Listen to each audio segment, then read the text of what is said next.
¿Puede una sola frase realmente hacer temblar los cimientos del poder global? El 1 de octubre de 2025, la historia mundial vivió uno de esos momentos que quedan grabados en la memoria colectiva. En la sala solemne de la Asamblea General de las Naciones Unidas, bajo luces implacables y la mirada expectante de cientos de delegados, la voz del presidente de Burkina Faso, Ibrahim Traoré, rompió el bullicio diplomático con una sentencia inesperada. África no les debe nada. Durante un instante, el tiempo pareció detenerse. Las conversaciones cesaron, los traductores interrumpieron susurros, y los rostros de banqueros, ministros y diplomáticos reflejaron un asombro genuino. No era una proclama retórica, ni un arrebato de orgullo pasajero. Era una declaración calculada, el resultado de décadas de humillación y resistencia, una acusación directa al sistema que había dictado el destino africano desde mediados del siglo pasado. La frase de Traoré no surgió de la nada.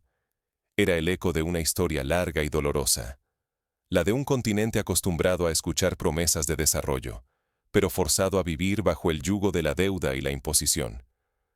La dignidad se había convertido en un lujo y la sumisión en norma.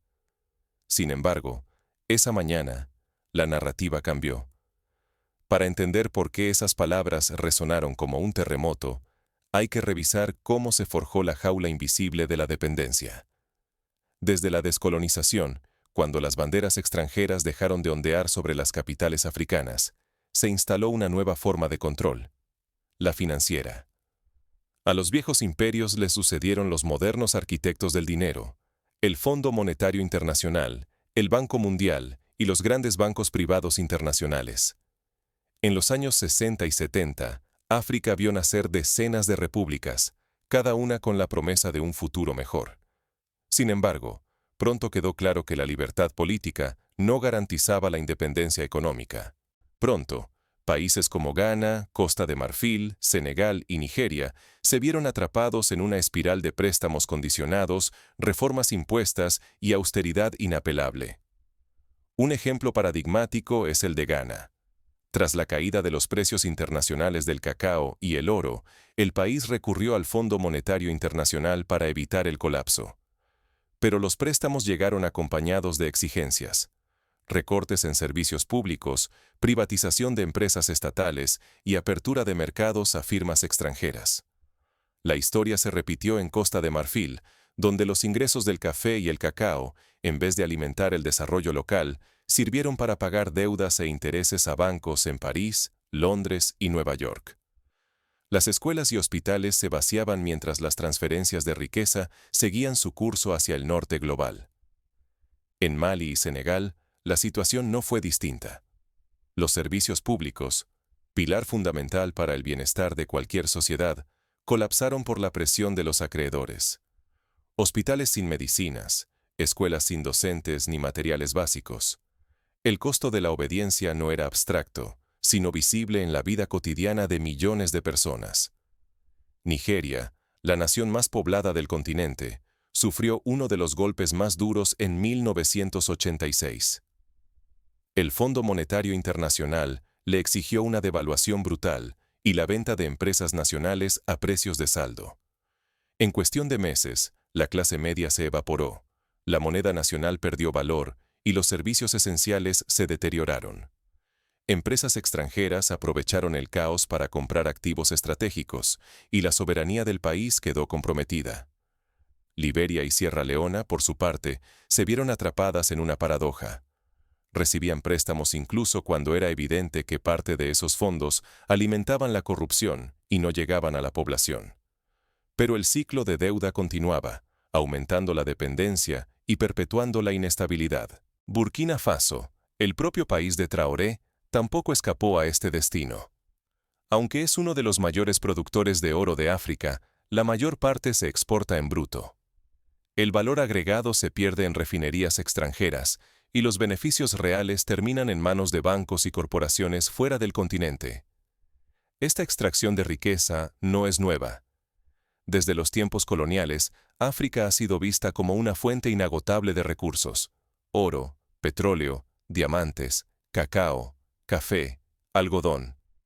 Sin embargo, la riqueza no se ha traducido en bienestar para la mayoría.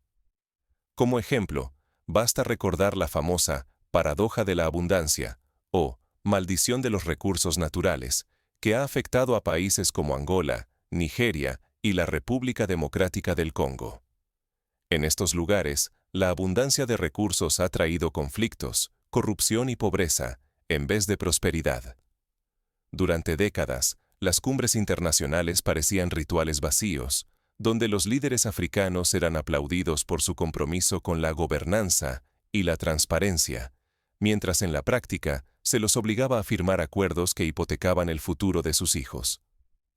La presión internacional no solo venía de organismos multilaterales, sino también de gobiernos poderosos y empresas transnacionales, dispuestas a defender sus intereses a cualquier costo. La deuda africana, lejos de disminuir, creció hasta volverse impagable. Según informes recientes, el continente destinó más del 20% de sus ingresos fiscales al pago de intereses y amortizaciones. Eso significa menos recursos para salud, educación e infraestructuras. En 2024, Zambia gastó más en pagar a sus acreedores que en todo el sistema sanitario nacional. Y el caso de Zambia no es único. Países como Etiopía, Kenia y Mozambique enfrentan situaciones similares. En este contexto, la frase de Traoré no solo fue una denuncia, fue un acto de emancipación. La dignidad, tantas veces invocada en discursos, se volvió aquí un principio innegociable. El presidente de Burkina Faso no pidió favores ni renegoció condiciones. Expuso, uno a uno, los 7 crímenes del Fondo Monetario Internacional contra África. Enumeró la condena a deudas eternas, la pérdida del control sobre sectores estratégicos como la energía y las telecomunicaciones, la entrega forzada de recursos naturales, el sacrificio de la educación y la salud, la corrupción disfrazada de ayuda internacional, la manipulación de datos económicos para justificar reformas, y la humillación institucional de tener que pedir permiso para usar los propios recursos. Traoré habló sin rodeos. Recordó cómo Ghana seguía pagando deudas contraídas hacía más de 3 décadas. Cómo Costa de Marfil hipotecó el porvenir de sus niños por la comodidad de banqueros extranjeros. Cómo Mali y Senegal vieron vaciar sus hospitales y escuelas por recortes dictados desde despachos en Washington y Bruselas. Revivió la tragedia de Nigeria en 1986 y denunció la corrupción permitida en Liberia y Sierra Leona bajo la máscara de préstamos para el desarrollo. El impacto fue instantáneo. En la sala de la ONU, la frase «África no les debe nada» se transformó en símbolo. Pero su resonancia no se limitó a los pasillos del poder. En las calles de Dakar, los mercados de Accra, las universidades de Lagos y las aldeas de Bamako, la población reaccionó con una mezcla de alivio y orgullo. Jóvenes y viejos pintaron murales, organizaron debates y marchas, y exigieron a sus gobiernos una revisión total de la deuda y los acuerdos internacionales. En Ghana, por ejemplo, se creó el Comité Ciudadano para la Auditoría de la Deuda, formado por economistas, estudiantes y líderes comunitarios. Sus primeros informes revelaron que más del 40% de la deuda pública estaba relacionada con proyectos de dudosa utilidad o sobrecostos impuestos por consultores extranjeros. En Senegal, miles de personas protestaron contra la eliminación de subsidios a combustibles y alimentos exigida por el Fondo Monetario Internacional, argumentando que esas medidas solo beneficiaban a las multinacionales energéticas. En Nigeria, intelectuales y jóvenes discutieron la llamada Doctrina de Octubre, preguntándose si había llegado el momento de buscar alternativas al sistema financiero global. Universidades organizaron seminarios sobre monedas regionales y bancos de desarrollo africanos, inspirándose en experiencias de países como Brasil y Argentina, que buscaron romper con la dependencia del dólar y del sistema de Bretton Woods. El efecto contagio preocupó a Occidente. En los pasillos del Fondo Monetario Internacional y los bancos centrales de Europa y Norteamérica, surgió el temor de que otros países imitaran el desafío de Burkina Faso. Si África dejaba de aceptar las reglas impuestas, se tambalearía la narrativa de ayuda al desarrollo, que justificaba la intervención y el control sobre los recursos del continente. Los medios internacionales debatieron si se trataba de un acto de valentía histórica o del inicio de una revuelta capaz de poner en jaque la arquitectura global. África se encontraba ante un dilema real: el riesgo del aislamiento, las posibles sanciones económicas y la amenaza de crisis más profundas. Pero, por primera vez en generaciones, la oportunidad de recuperar el control y reconstruir el orgullo nacional superaba el miedo al castigo externo. La pregunta urgente era: ¿cuál es el precio de la independencia y quién se atreverá a pagarlo? Históricamente, los procesos de emancipación han sido costosos. Basta recordar la Revolución Haitiana, la primera rebelión de esclavos que logró la independencia en el Caribe. Pese a su éxito, Haití fue castigado por las potencias europeas con embargos y una deuda impuesta por Francia que tardó más de 100 años en pagarse. El ejemplo de Cuba tras 1959 también muestra que la dignidad adquirida puede traer décadas de bloqueo, pero también de resistencia y creatividad social. En el siglo XX, países como India y Vietnam lograron su independencia política tras grandes sacrificios.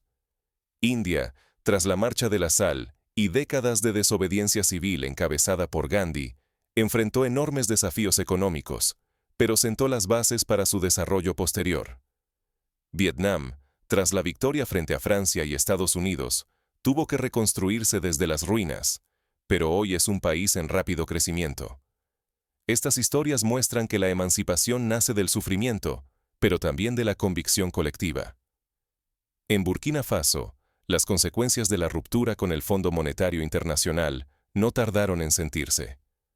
La ayuda internacional disminuyó drásticamente, los precios de alimentos y medicinas aumentaron y muchas familias tuvieron que racionar sus comidas. El arroz, el pan y el aceite se volvieron lujos para miles de hogares. Sin embargo, en vez de rendirse ante la adversidad, la sociedad respondió con unidad y creatividad. Por las noches, miles de personas encendían velas en vigilias silenciosas, recordando que la dignidad no se negocia. Jóvenes y adultos formaron cooperativas para producir pan, jabón y medicamentos básicos. Ingenieros improvisaron cocinas solares con materiales reciclados, mientras agricultores compartían semillas y saberes ancestrales para reducir la dependencia de importaciones. Estas iniciativas recordaron a movimientos históricos como el Swadeshi en India, donde la autosuficiencia y el consumo de productos locales sirvieron como herramientas de resistencia frente al dominio británico. La escasez se transformó en motor de innovación. Universidades y escuelas técnicas lanzaron programas para formar a jóvenes en oficios esenciales, mientras que radios comunitarias transmitían consejos sobre cultivos resilientes y ahorro energético. Las paredes de las ciudades se llenaron de murales con el lema «África no les debe nada», y las redes sociales amplificaron el mensaje, creando una nueva identidad basada en el orgullo y la cooperación. El Fondo Monetario Internacional y los grandes bancos respondieron con amenazas, advertencias de sanciones, bloqueos de cuentas y presión para que el gobierno de Traoré retrocediera. Pero el orgullo popular era más fuerte. En vez de resignarse, la población buscó alternativas. La diáspora africana, repartida por Europa, América y Asia, se organizó para enviar remesas, ideas y pequeñas inversiones. Grupos de migrantes en París, Londres y Nueva York crearon fondos solidarios para apoyar proyectos en Burkina Faso. Mientras tanto, potencias como Rusia y China vieron una oportunidad. Ofrecieron alianzas tecnológicas, acuerdos para refinar oro en suelo africano y fondos soberanos sin intermediarios occidentales. Aunque estas nuevas alianzas implicaban riesgos, también abrían la puerta a una negociación más equilibrada, donde África podía elegir con quién y cómo comerciar. El país avanzaba por una cuerda floja: hambre, desempleo e incertidumbre de un lado, la promesa de una verdadera independencia del otro. El sacrificio era real, pero el espíritu de resistencia crecía cada día. Como en la Sudáfrica del apartheid, donde la presión internacional y la unidad interna lograron finalmente el fin de la segregación, Burkina Faso apostaba a que la perseverancia y la solidaridad serían más poderosas que el miedo. En este proceso, cada crisis trajo una lección. La libertad exige pruebas, y el precio de la autonomía es atravesar juntos la oscuridad.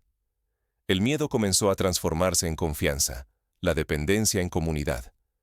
La pregunta ya no era si valía la pena resistir, sino cómo convertir esa resistencia en una estrategia viable para el futuro.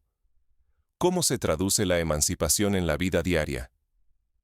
Donde antes la escasez imponía fronteras, ahora la creatividad abría horizontes. Agricultores, sin acceso a maquinaria importada, diseñaron herramientas simples pero eficaces.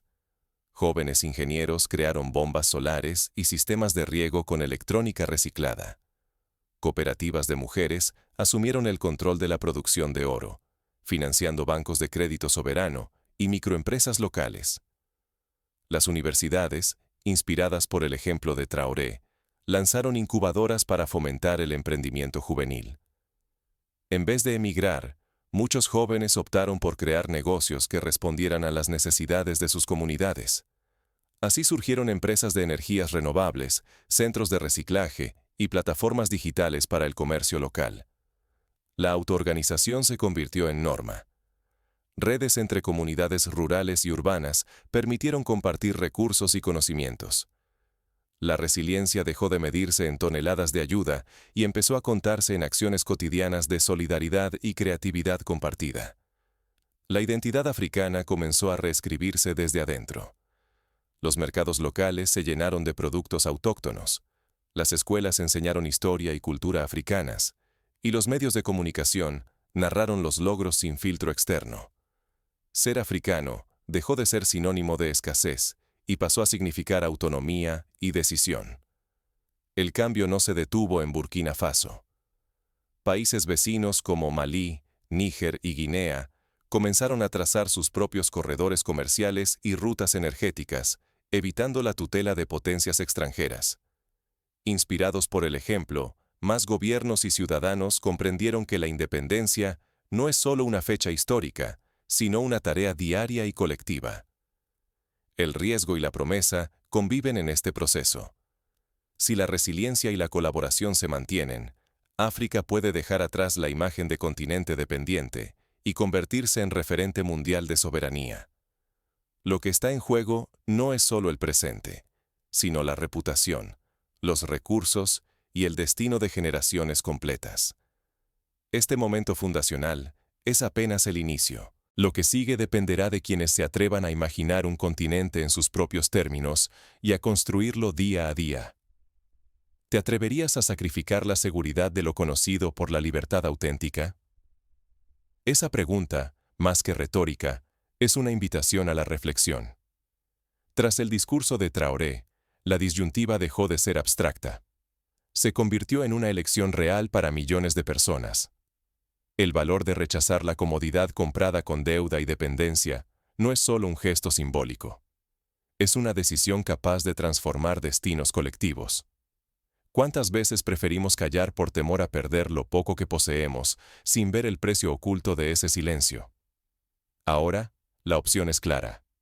Permanecer como espectadores pasivos o sumarse activamente a una transformación que puede redefinir toda una época.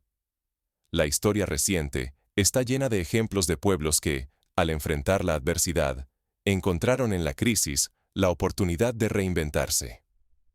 Durante la Gran Depresión de los años 30, Estados Unidos implementó el New Deal, un conjunto de políticas públicas para superar la pobreza y el desempleo.